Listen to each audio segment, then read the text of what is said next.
time to be talking about FSG trying to acquire other clubs. I think they should have just left that and gone, you know what? It's not the right place. Let us talk about something else. Let's write something else.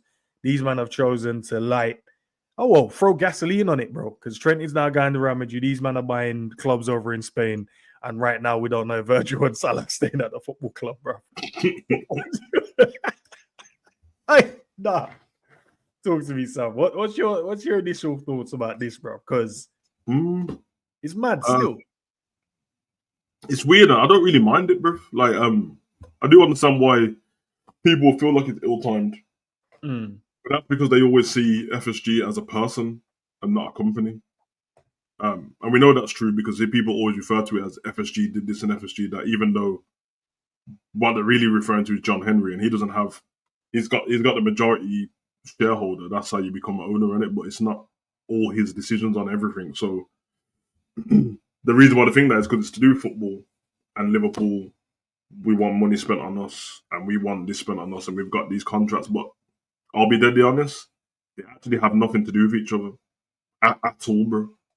And I get why it bothers people. Like, I think the example I could give is, you own like a mall, isn't it? Yeah. And then you're in talks to buy, I don't know, bro, like Shake Shack. A man are like, yo, but at Morley's, we, you know what I mean? We're trying to buy these brand new state-of-the-art fryers and all that. So what's the owners doing that? I'm like, yeah, because the owners just own stuff. It's not the manager doing it.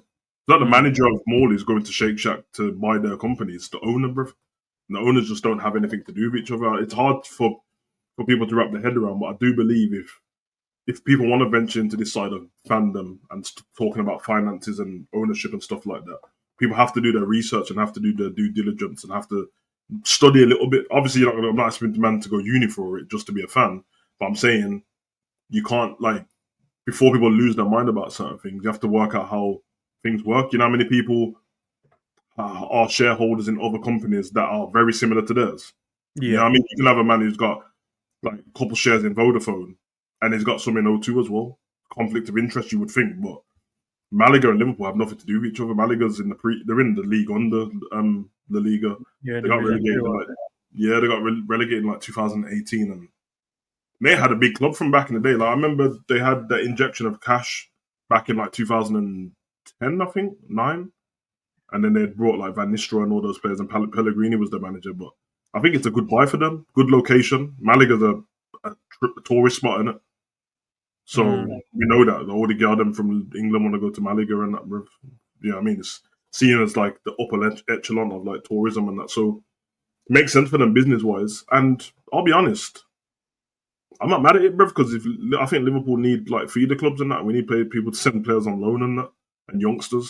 So if you can get that club going, build them up, get them promoted, who knows, man? You get himself a good manager over there, good league, and then have like one of them conveyor belts where, you know, Leipzig have the Red Bull clubs in it, so they can move that. Liverpool don't really have that. We used to have like, I don't know, Anderlecht or somebody like that. I don't think it's a bad thing. No, yeah.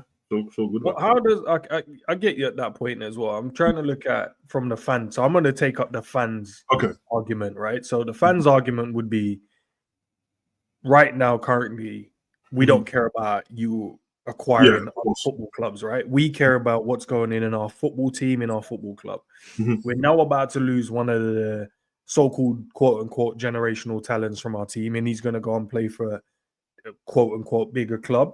We're also unsure where our main forward that scores all of our goals, gets all of the assists, is going.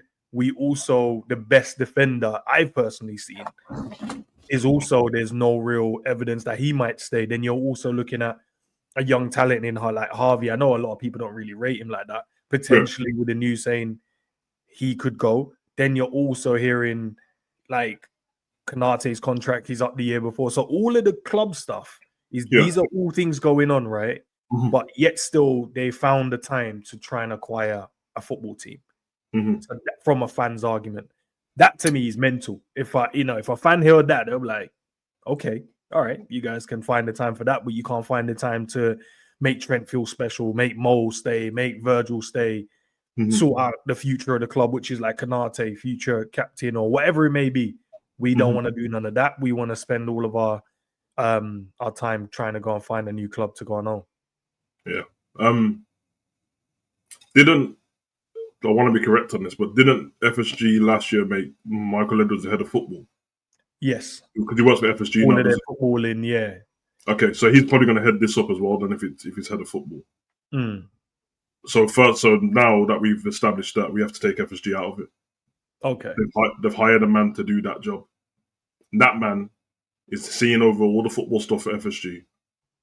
And he hired Hughes to do that job. So all the contract stuff, yes, the money will come from our owners, of course, but all the contract stuff that need to be sorted, all the deals that need to be sorted, all the sit-downs and the negotiations, bruv, John Henry and whoever and all the 28 board members have nothing to do with that at all. Now, a board member will always step in, make their voice known, pull out whatever and sell stocks when things are going wrong because we're not sure about this ain't going well. But for them, on the financial side, for people who have got shares, clubs ran fine. The club that we're talking about, our club, Liverpool, is top of the table and about to win the Premier League, which is going to get us another injection of cash. So from their point of view, it's like, it's the perfect time to do it.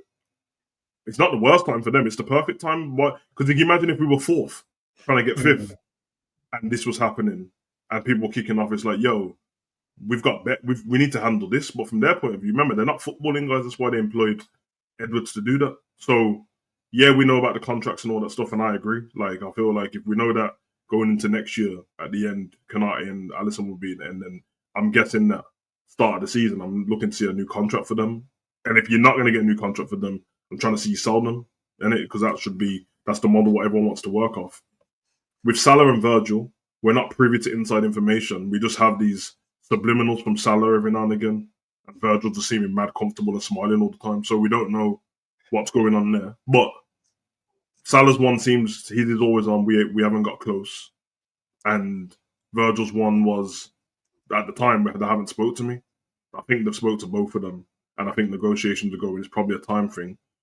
And the other timing of the Trent stuff, they can't really help it because it's just come out, hasn't it? Like, it seems that people knew about it already, and you can't get another club to shut their mouth about a new player, bruv, coming in if he is, because you've got sponsors to deal with, which, funny enough, Real Madrid and Liverpool are going to be sponsored by Adidas now. Trent's already sponsored by Adidas. There's the fans on the Real Madrid side for them that they want to get, so they're not going to keep it quiet because it's not natural for them to do it. So yeah, like I said, as much as I understand from your point of view on behalf of the fans, if the fans educate themselves a bit on it, it won't bother them as much, bro. It's just business. It's just that now we're privy to more stuff that's going on with owners now because we have people like Dave Okop and Paul Joyce and that reporting it, which is fair enough to them because their job is not a problem. But before, this has always been happening. It's just that we would never have known. We would never have known these kind of things. We would have known once they brought it. Because at the moment, if this falls through, or remember it says in talks to buy Malaga, not long ago it was in talks to buy Bordeaux. So, like, it's kind of one of them ones. You kind of don't want people to know that kind of thing unless it gets done, because otherwise it's just causing hiccups for no reason. And people are all animated over it. So for me, I think as Liverpool fans, let's just focus on winning the league and trying to enjoy that. I wouldn't even focus on Salah and Virgil's contracts in Liverpool fans at the moment because we can't do anything about it. We have no control over it at all. What will happen will happen. Enjoy having the players here. Enjoy what this perceived loyalty that you think they've all got. But listen, that as much as the players are loyal in some way, which I do think they all are at one point, they're loyal to their contract, which is what they have to do. And after that, they have to take care of themselves. Of course, you would love it, and I would love it, and ENDZ would love it if the players chose the fans over themselves and their contract. But that's not realistic. They got like kids and that, and parents and family members and wives. So whatever's going to happen will happen, man. I guess people are scared of it, scared to go back to the dark ages and that. But let's be honest, we've not been in any dark ages. We haven't gone backwards while FSG's been here, which is a good thing.